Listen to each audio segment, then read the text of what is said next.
High, beauty's middle class life পেজে আপনাদেরকে স্বাগতম। আমি আজকে আপনাদেরকে দেখাবো মাছের ডিমের একটা স্পাইসি রেসিপি। আমি এখানে মাছের ডিম এবং কয়েক পিস রুই মাছ ভালোভাবে পরিষ্কার করে ধুয়ে নিয়েছি। মাছের ডিমের সাথে কয়েক টুকরো মাছ মিশিয়ে দিলে আমার খুব ভালো লাগে। এমনিতে ডিম রান্না করলে তেমন ভালো লাগে না। মাছ রান্নার জন্য নিয়েছি এখানে টমেটো নিলাম, 2টা বড় সাইজের টমেটো, কাঁচামরিচ 5-6টা কাঁচামরিচ এবং কিছু ধনেপাতা, আর পেঁয়াজ নিলাম 2টা বড় পেঁয়াজ এবং একটা বড় রসুন। এখানে নিলাম মরিচ, লাল গুঁড়ো মরিচ 3 টেবিল চামচ, 1 টেবিল চামচ লবণ, হলুদ এবং মশলা 1 টেবিল চামচ করে। যেহেতু এখানে ঝাল পছন্দ করি এবং এটা যখন স্পাইসি রেসিপি, তাই আমি এটা এখানে বেশি ঝাল ইউজ করেছি। আপনারা যারা ঝাল পছন্দ করেন না তারা ঝালটা স্কিপ করতে পারেন। কড়াইটা গরম হওয়ার পর দিয়ে দিচ্ছি পরিমাণ মতো সয়াবিন তেল।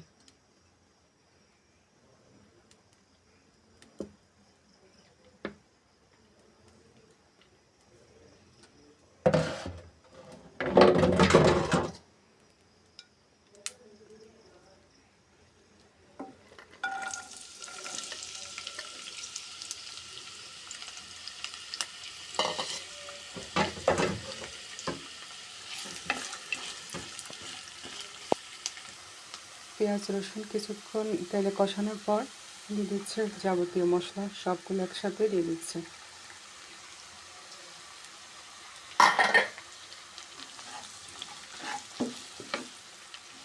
কিছুক্ষণ নাড়াতে হবে। সামান্য একটু পানি দিয়ে মশলাগুলো কষিয়ে নিতে হবে। মশলাগুলো তেলের সাথে ভালোভাবে কষাতে হবে।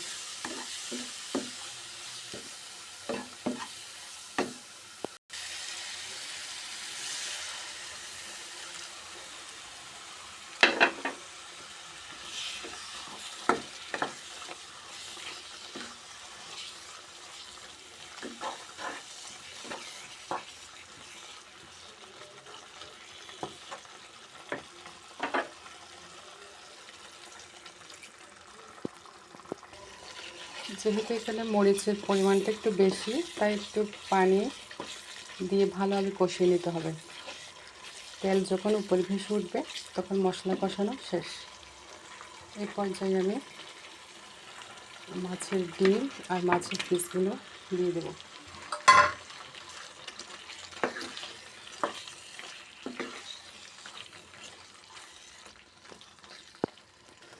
টমেটোগুলো দিয়ে দিচ্ছে। এখানে চুলার আঁচ হাই ফ্লেমে রাখা যাবে না, একদম মিডিয়াম রাখতে হবে। এটা মাছের ডিম, একটু অল্প আছে রান্না করতে হবে। গরম পানি দিয়ে একটু কষিয়ে নেব এটা।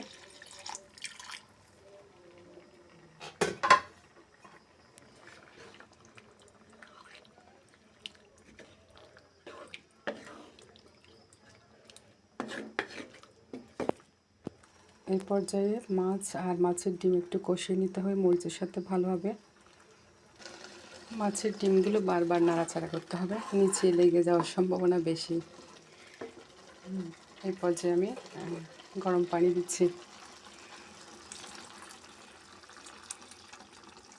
এক এক জায়গায় রান্না এক এক রকম। আমরা চট্টগ্রামের মানুষ একটু ঝাল বেশি খাই, কেউ আবার ঝাল দেখে মরিচের কালার দেখে কেউ ভয় পাবেন না। যারা মরিচ কম খান তারা মরিচ কম দিতে পারেন, সমস্যা নেই। বারবার নাড়াচাড়া করতে হবে। রান্না এখন শেষ পর্যায়ে।